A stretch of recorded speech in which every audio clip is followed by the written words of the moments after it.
सांगितलं की तो कोंडाणा आपल्याला घ्यायचा आहे. 1670ची घटना आहे माईबाप मंडळी, लक्षात ठेवा. पण कोंडाणा घ्यायचा कसा महाराज? चर्चा सुरू झाली, विचार सुरू झाले. कोंडाणा कोण घेणार, कोण घेणार? तेवढ्यात एक सुभेदार आला, नाव त्याचं तानाजी, आणि आला महाराज ओरडत तोड, राज राज जिजामा साहेब, रायबाचं लग्न लिहायचं, बरं रायबाचं लग्न लिहायचं, मोठ्या थाटा माटा लग्न ठेवलं, तुम्हाला यावं लागेल. आता राजानं ऐकलंय बातमी, ताना आल्या की रायबाचं लग्न लिहा पत्रिका घेऊन, आणि आपल्या इकडे मोहीम करायची कोंडाण्याची. पण महाराज तेवढ्यात राजाना महाराज काय बोलते न झालं, आणि तानाजी मागाशी पत्रिका देऊन मागवड आला. तेवढ्यात दारामध्ये 2 सरदार उभे होते, आणि त्या सरदाराने विचारलं की तानाजी तुम्ही जाऊन कुठं राहिला? अहो म्हणे लग्नाची तयारी करायची. अहो पण तुम्हाला काय माहिती आहेस का? म्हणे काय? अहो राजांनी एक मोहीम काढली, त्या मोहिमेचं नाव कोंडाणा फतेह करायचं, कोंडाणा फतेह करायचं, आणि आम्हाला माहित नाही. असं कसं शक्य झालं? मागाशी परत आला ताना आणि सांगितलं शिवाजी राजांना, राज तुम्ही आपल्यापासून काहीतरी महाराज लपवताय. मग काय कोंडाणा घ्यायचा तुम्हाला, आम्हाला का नाही सांगितलं? तुम्ही सांगितलं असताना तर रायबाचं लग्न नंतर केलं असतं, पण मी कोंडाण्याची मोहीम फतेह केली असती. मला द्या ही मोहीम, मी फतेह करतो महाराज. आणि दिली मोहीम. पण शिवाजी महाराजांनी सांगितलं तानाला, एक काम कर, तू जर परत नाही आला तर त्या रायबाचं लग्न कोण करील? काळजी नका करा राज, मी मोहीम फतेह करूनच येतो, आणि रायबाचं लग्न थाटा माटातच करतो. काय जिग होती महाराज मराठ्यांची, अशी विकले जाणार इमान नव्हता महाराज. पण आता पैसा करता आम्ही वोट विकतोय, एवढे खालच्या दराची माणसं रक्तामध्ये तयार झाली महाराज. 30 वर्षाचं आयुष्य आहे, उभ्या आयुष्यामध्ये एकही मतदान समाधान महाराजांना पैसे देऊन केलं नाही, हे गोष्ट लक्षात ठेवा. छत्रपती शिवरायांच्या समोर सांगतोय, जे बोलतो बोले पैसा चाले त्याची वंदावी पावली, प्रमाण कृती करणारा समाधान महाराज आहे. हे गोष्ट लक्षात ठेवा. वक्ता बोलवा, जरूर बोलवा, कीर्तनकार बोलवा, व्याख्यानकार बोलवा. जर शिवरायांवरती बोलत असाल तर शिवराय अगोदर माळकरी होते. जो वक्ता तुम्ही आणता त्या भडव्याच्या घड्यामध्ये पवित्र तुळशीची माळ असली पाहिजे. मी ठाम करून बोलणारा कीर्तनकार का? अरे जेव्हा नजरानं तुकोबारायांकडे पाठवला शिवरायाने येणाऱ्या कोंडाण्या मोहीमवरती, पण तुम्हाला उदाहरण सांगून जातो, जेव्हा नजरानं तुकोबारायांकडे पाठवला शिवरायांनी, तेव्हा त्या पत्रामध्ये तुकोबारायांनी उपदेश केला महाराज. काय राज, जर तुम्हाला वाटलं ना आम्ही सुखानं जगावं, एकच करा, काय आम्ही तिने सुखी म्हणा, विठ्ठल विठ्ठल मुखे तुमचे रवित्य थाना ते माझा मृत्यू के समान, कंठी मिरवा तुळशी व्रत कर एकादशी, मनमारीचे दास तुका म्हणे माझे याची आस. आणि परंपरा आपले शिवराय जगले, आणि गड्यामध्ये पवित्र तुळशीची माळ धारण केली. ही परंपरा राजांची आहे, हे गोष्ट लक्षात ठेवा. आणि गेला तानाजी, सर करायला गेला, सोबत घेतला महाराज मामा घेतला सूर्याजी, आणि सोबत घेतला महाराज येसाजी.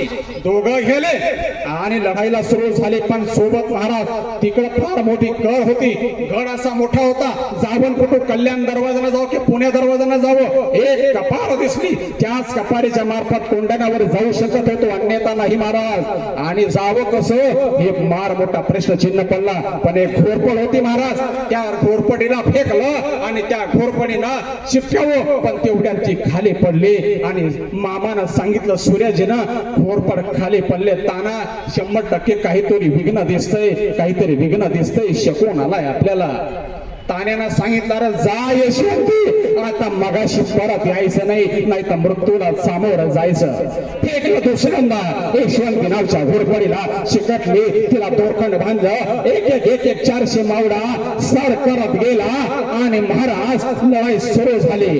पण तिकडं राज्य करत होता एक मोगल सरदार. एक गोष्ट लक्षात ठेवा, त्याच्या सोबत लढाई झाली, आणि त्या लढाईमध्ये एक वार करत गेला. तेवढ्यात महाराज तानाची ढाल तुटली, त्या ढालेवरती आक्रमण झालं मोगल सरदाराचं, आणि तेवढ्यात एक तलवार आपल्या तानाला लागली.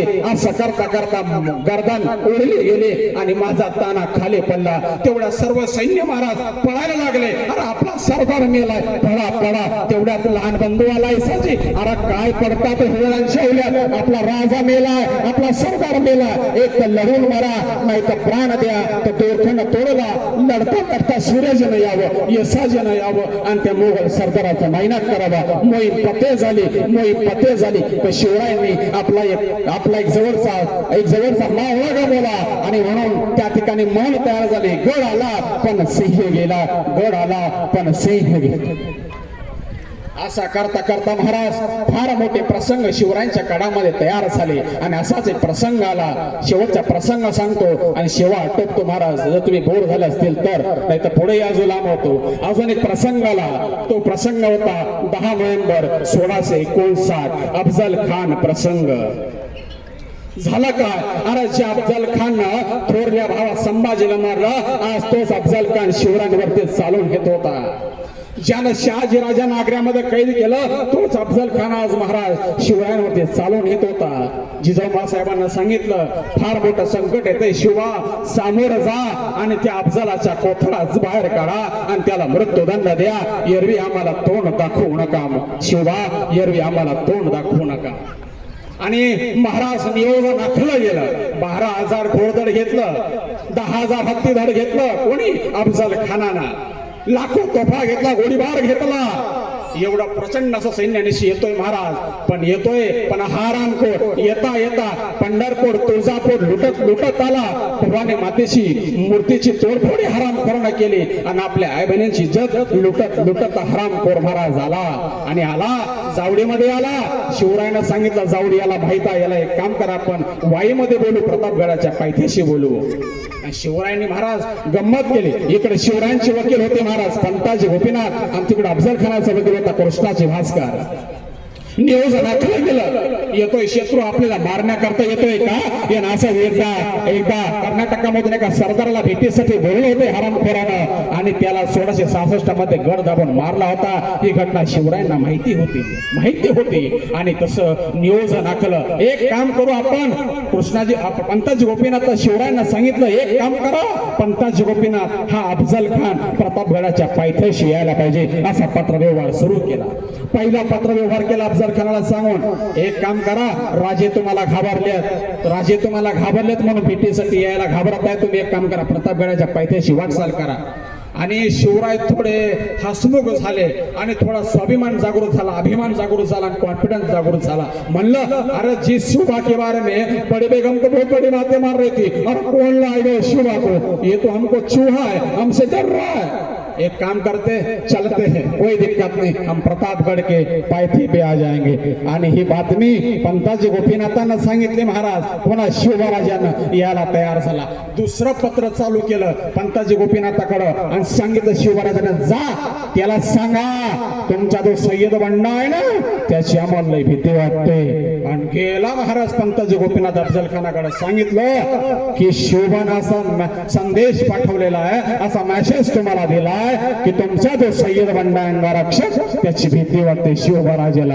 आतातला लय खटका भासायला लागला, अरे कैसे शिवबा मेरे अंगरक्षक से डर रहा है, सय्यद बंडा से क्या शिवा के बारे में बड़े बेगम बातें मार रहे थे, अपन तो अभी इसको खलासी कर देंगे. हा त्याचा कॉन्फिडन्स अति लोभ झाला महाराज. आणि महाराज पंताजी गोपीनाथांना सांगितलं आता फसलाय तो पूर्ण. आणि प्रतापगडाच्या पायथ्याची शामियाना उभारण्यात आला. आणि पुन्हा तिसरं पत्र शिवरायांनी पंताजी गोपीनाथांकडे दिलं, सांगितलं फक्त शामियानामध्ये 2च लोक सोबत असतील, एक तुमचे सय्यद बंडा आणि माझ्या सोबत असणार संभाजी गावजी. का घेतला संभाजी गावजी? महाराज जर यदा कदाचित माझं बरे वाईट झालं संभाजी गावजी तर अफजल खान शामियानातून जिवंत जाता कामा नये. दुसरा घेतला जीवा महाला. अरे का घेतला जीवा महाला? तिकडे होता सय्यद बंडा, म्हणून त्याच्यासारखा पराक्रमी अतिशय त्याच्यासारखा समतोल जर कोण असेल तर जीवा महाला होता. आणि शामियानामध्ये महाराज येणार दुपारी 12:30 वाजता. का 12:30 वाजता? कारण शिवरायांनी महाराज फार मोठं छोटं मायक्रो प्लॅनिंग केलं होतं. पण त्या अगोदर शिवरायांनी महाराज हातामध्ये बिछवा घेतला, डोक्यामध्ये महाराज वज्रलेप दिला, अंगामध्ये चिकलट घालतो का? अरे यानं जर यदाकाची गद्दारीचा वार केला तर आपलं मरण होता कामा नये. आणि 12:30 वाजता प्रतापगडावरून राजे निघणार आणि सूर्यकिरण पडली की अफजल खानाच्या शामियानावरती, म्हणजे शामियानामध्ये काय हालचाल होत आहे हे शिवरायांना कळावं. पण अफजल खानानं बघावं शिवरायांकडं तर काय दिशेनं असावं. ही मायक्रो प्लॅनिंग शिवरायांची होती. आणि शिवराय आज त्या कदम शामियानामध्ये आले आणि अफजल खान जोर जोरानं हसू आला. आ सियाजी बहुत दिन से चाहते, आओ गले लगाओ, बड़े बेगम ने अच्छा संदेश आपके लिए भेजा है, बहुत बड़ा तख्त आपको देने वाले मोगल शाह में. आओ सिया. आज त्या कदम शिवाजीराजे अफजल खानाच्या जवळ चालते झाले आणि महाराज भेट झाली. काही क्षणात अफजल खानानं मानेला कळ दिला, मान दाबले, कट्यार काढले, खुपसली पोटात. पण महाराज अंगरक्षक मध्ये महाराज टाकला होता, महाराज वज्राने परिधान केलं होतं, तो वार चुकला. शिवरायांना कळलं गद्दारीचा वार केला. तेवढ्यात मान हलकी केली, काट पेशवा काढला, खानाच्या पोटात खुपसला, गोठडा बाहेर आला. अल्लाह बडवा. आणि तेवढ्यात महाराज सय्यद बंडानं वार करावा, जीवा महालानं यावं, त्याची गर्दन वरच्यावर कलम करावी. आणि म्हणून महाराष्ट्र फुटफुटला होता जीवा म्हणून वाचला शिवा. आणि हा अफजल खान शामियानातून बाहेर पडला आणि पालखीत बसला. गोठड्या बाहेर होत्या. तेवढ्या संभाजी कावजानं बघितलं, अरे हा जिवंत